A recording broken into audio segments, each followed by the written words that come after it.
eBay tips and tricks part 2. This video is going to come a little later in the week, but I had a sale over the weekend that kind of brought up something new that I wanted to talk about, which is scammers. How to avoid scams, how to protect yourself, what to look out for, that sort of thing.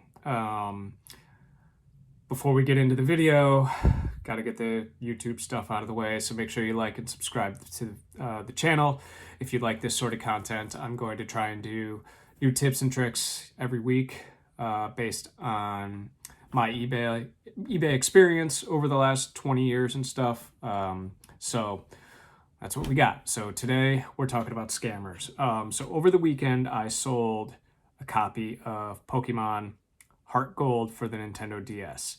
I know it's a legitimate copy. It's hard to see on the video, but you can see that the edge down here isn't as rounded as the fake ones. On the back, the embossed Nintendo logo is not as deep as the fake ones. The card is black. It's a legitimate copy. I have been screwed by many fake DS copies of Pokemon games, Game Boy Advanced Pokemon games, stuff like that. But now that I know what to look for, I obviously know what's fake and I know what not to buy and what not to sell. Because I won't sell fake reproductions. I actually just keep them here so I can compare legit games to fake ones if they ever come in. So that out of the way, here's what happened. So this is a pretty rare, expensive Pokemon game for the DS. Typically sells for over $100 just for the cart alone. So I had it listed for $122, I believe. $122.94 is what it sold for. It's got a little bit of damage on it, but not too bad. So someone bought it over the weekend, paid immediately, no big deal. I went to look at it afterwards and noticed that the buyer has 0 feedback and just made an account in September of 2023. So those are kind of 2 red flags that you want to look out for when it comes to scammers. A lot of them will just make an account right off the bat to buy something and try and scam you out of it, and then they just kind of disappear into the wind.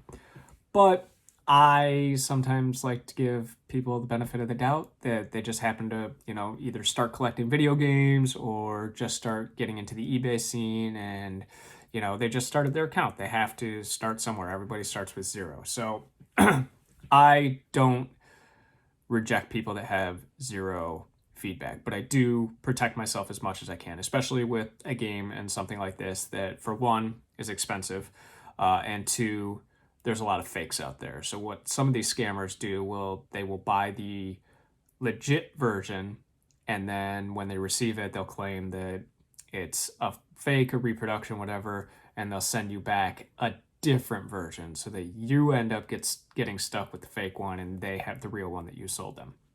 So to avoid that, what I do when it comes to stuff like this is I will take a video of this item, front, back, everything that I can, all the little, imperfections that I can see on the case and everything, as well as the address and a clip of the sold kind of invoice or whatever from eBay's website, and then show me packing it all up with the packing label and everything, just so that in case I do run into an issue when it reaches the customer that they want to return it or whatever, and that's fine, I'll accept the return, but when it comes back, it's got to be the exact same game, and if it's not, they're not getting their money back. So this, just recording the whole process, is a way for me to protect myself from getting screwed and having them do, kind of a bait and switch with stuff like this. In most cases, it doesn't matter, but these Pokemon games are faked a lot. If you have bought a Pokemon game on eBay recently, I would definitely check it out and make sure that it's a real one. And maybe I'll make a video down the road to show you what the difference to look for between a fake and a real Pokemon game. But yeah, so when it comes to scammers, look out for the 0 feedback brand new accounts. That's a big red flag. But like I said, I give everybody the benefit of the doubt that they're new to eBay. So you got to start somewhere. So I'm okay with it. You can turn off sales to anybody who has zero account or zero feedback on their account. So you can go into your eBay account and say, I don't want to sell to anybody who has zero feedback. That's it. And it just won't let those people buy your products, and you don't have to worry about it at all. I think you can actually restrict brand new accounts as well. So that's one way to deal with the scammers. The other way is never communicate outside of eBay. If someone messages you and says that, hey, email me on the side and we can, make a deal and then you'll save on all the eBay fees or whatever, don't do it. It's not worth the hassle. It's not worth the possibility of getting scammed. I know a lot of people say that eBay always sides with the buyer in dispute cases and stuff, but I've had a number of cases where I was potentially getting scammed, and eBay has always sided with me. I always have the documentation. I always have the tracking info. I always have pictures of everything. I have never once had a scammer get away with stealing a product of mine and getting their money back.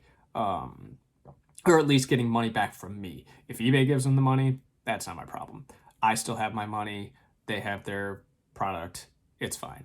So never communicate outside of eBay. In addition to that, never send any money outside of eBay. I don't deal with the fees. The fees aren't that bad. They protect you. They help you. Don't send money outside of eBay through PayPal or Cash App or Venmo or anything like that. Always keep the entire transaction within eBay. I even keep the shipping within eBay. Some people will tell you to go look at Pirate Ship and use that for shipping, and I'll get into that in a different video why I actually prefer eBay shipping over Pirate Ship, but I try to keep everything, all my communication, all of my eBay dealings within eBay so that if I do need to contact support, they can see everything that has been happening.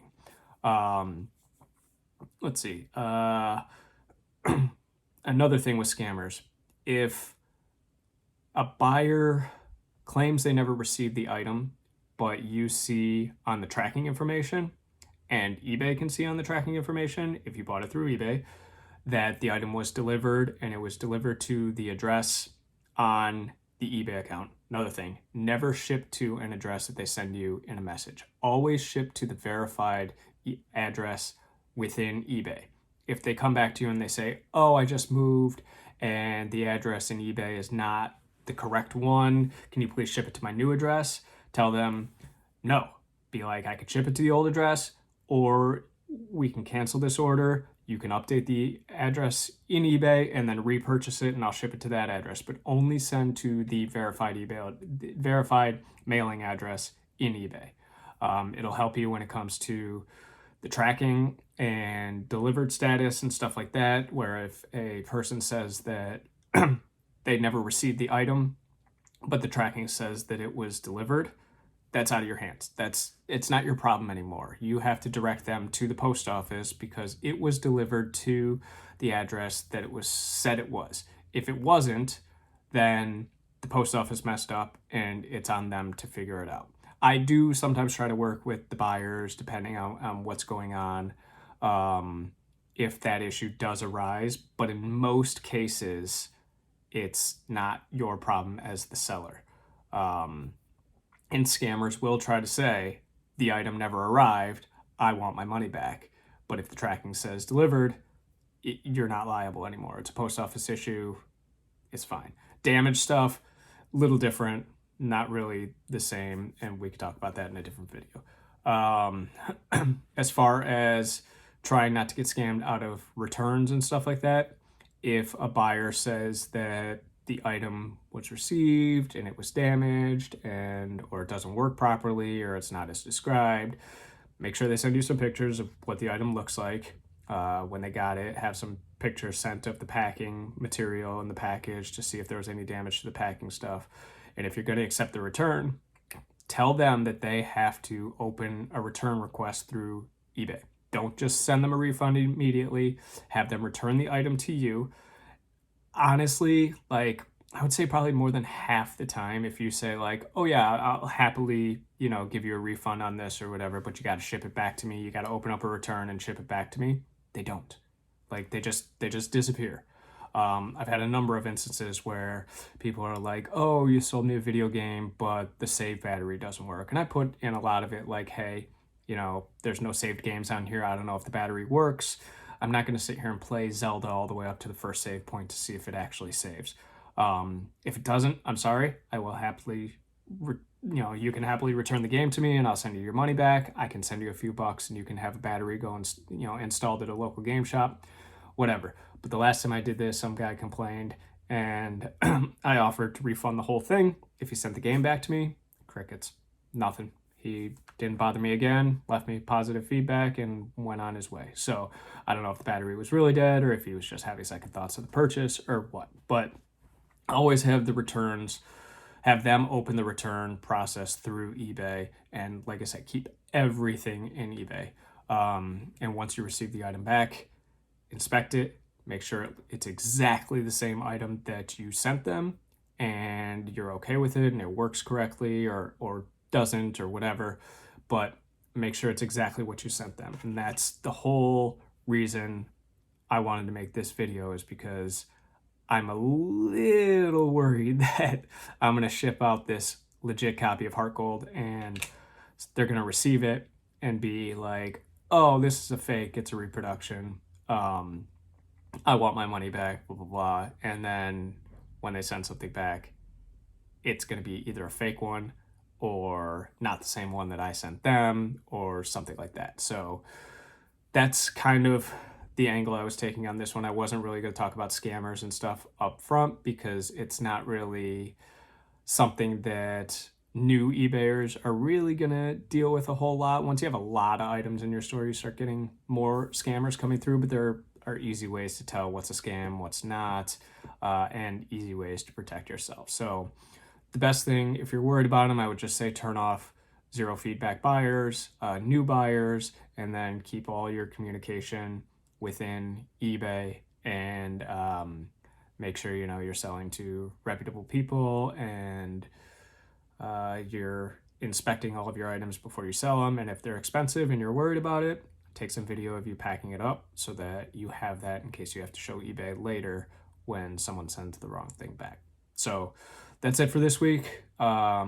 Yeah, like I said, I didn't anticipate getting into scammers right away because it's not something that a lot of people deal with up front. And there are more things that I could tell you about to help improve your listings before scamming comes into it. But this situation just kind of presented itself this weekend, so I thought I'd talk about it.